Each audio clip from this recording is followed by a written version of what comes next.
આમોદ તાલુકા સુતોત્રા વચ્ચે 1.45 કરોડના ખર્ચે બનશે અત્યાધુનિક આરસીસી રોડ. ધારાસભ્યના હસ્તે વિકાસ કાર્યોનો પ્રારંભ.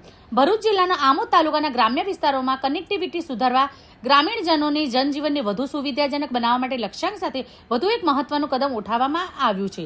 આમોદ તાલુકાના તલોદ ગામે 1.45 કરોડની માતબર ખર્ચે સાકાર થનારા તલોદ સુતોત્રા આરસીસી રોડનું ખાતમુહૂર્ત સ્થાનિક ધારાસભ્ય ડી.કે. સ્વામીના હસ્તે શાસ્ત્રોક્ત વિધિ સાથે સંપન્ન થયું હતું.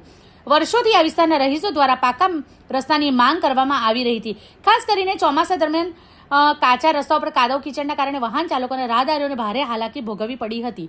આ સમસ્યાને કાયમી નિરાકરણ માટે સરકારે આરસીસી રોડની મંજૂરી કર્યા છે. ડામર રોડની સરખામણી આરસીસી રોડ વધુ ટકાઉ અને મજબૂત હોવાની આગામી વર્ષોમાં જાળવણીનો ખર્ચ ઘટશે અને ભારે વાહનોની અવરજવર પણ સરળ બનશે. આ રોડ માત્ર 2 ગામોને જ નહીં પરંતુ આસપાસના ખેતરોને પણ જોડતી હોવાથી સ્થાનિક ખેડૂતો અને ખેત પેદાશ બજાર સુધી પહોંચાડવામાં સહબત રહેશે. આ ઉપરાંત અભ્યાસ અર્થે બહાર જતા વિદ્યાર્થીઓ, આરોગ્યલક્ષી સેવાઓ અને તાલુકા મથકે જતા વિદ્યાર્થીઓ અને આરોગ્યલક્ષી સેવાઓ તાલુકાના દર્દીઓ અને આ માર્ગ સમયની બચત કરનારો સાબિત થશે.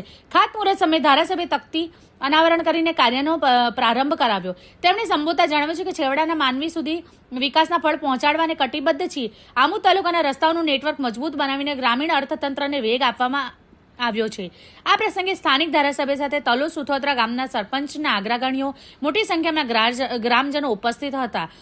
લાંબા સમયની રાહ જોયા બાદ આશરે 1.5 કરોડના ખર્ચે રસ્તો બનાવવાની શરૂઆત થતાં તલોદ પંથકમાં ખુશીનો માહોલ જોવા મળ્યો છે. ગ્રામજનો આ તબક્કે ધારાસભ્ય અને સરકારનો આભાર વ્યક્ત કર્યો છે. માર્ગ અને મકાન વિભાગ દ્વારા કામગીરી નિર્ધારિત સમય મર્યાદામાં પૂર્ણ કરવામાં આવશે એવી ખાતરી આપવામાં આવી છે.